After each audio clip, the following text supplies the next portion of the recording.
According to mechanics, the Land Rover Freelander is one of the brand's least problematic models. Much credit for this is a good 2.2-liter turbo diesel with a return from 140 TD4 to 190 horsepower SD4.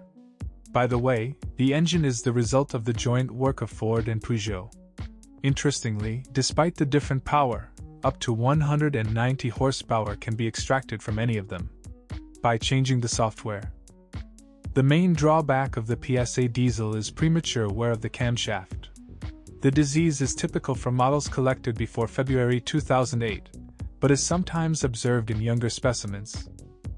In diesel engines assembled before 2011, there was a risk of the swirl flaps in the intake manifold breaking. An unpleasant surprise could happen after 100 to 150,000 kilometers. Cases are known when the remains of the dampers damaged the valves and the piston bottom, after the intake manifold was upgraded. In addition, there are leaks from under the intake manifold and problems with the particulate filter. Oil leaks indicate clogging of the crankcase ventilation system. Worse still, the oil gets into the exhaust gas recirculation (EGR) system and diesel particulate filter and disables them. After 150 to 200,000 kilometers, the turbocharger and injectors are surrendered, and bulkheads may require a starter and generator.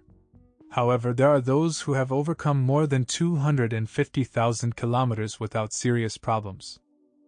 3.2-liter gasoline aspirated R6 with a return of 233 horsepower less widespread than the turbo diesel. It is curious that he was shoved across. Owners leave rave reviews for the power reserve and smooth ride of Volvo's inline 6 SUV. Among the advantages of the unit is a chain-type timing drive, with an almost eternal chain. All other engines received a toothed timing belt. Reliability comes at the cost of relatively high fuel consumption. Since 2012, instead of 3.2 R6, a Ford gasoline 2-liter turbo engine with 240 horsepower has been installed. C4.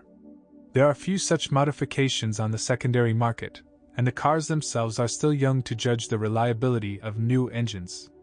In any case, there are no reports of serious shortcomings yet.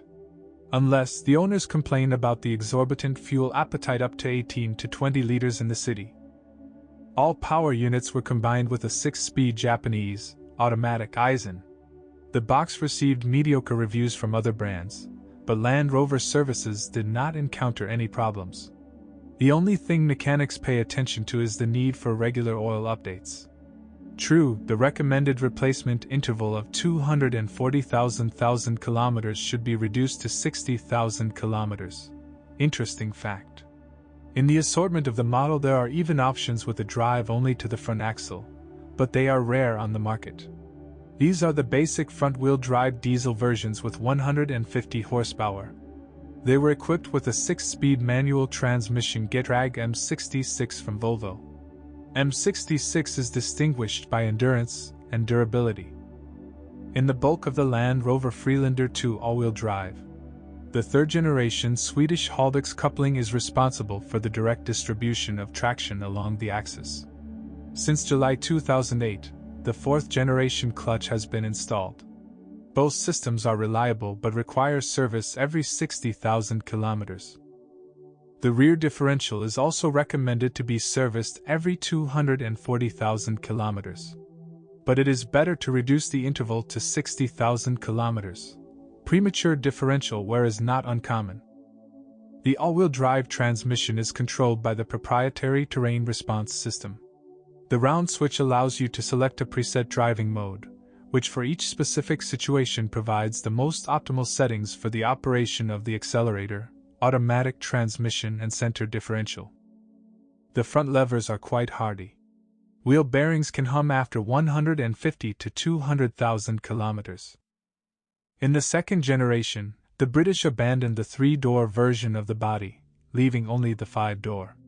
The crossover was offered in several trim levels, from the simplest version of the E, with air conditioning and fabric upholstery, to the top-end, HSE, with leather, wood inserts and bi-xenon light.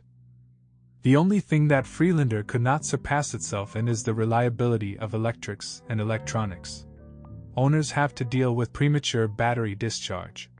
Those who rarely travel are especially affected. A noticeable drop in capacity occurs already on the 6th day of downtime in the summer, and on the 3rd in the winter.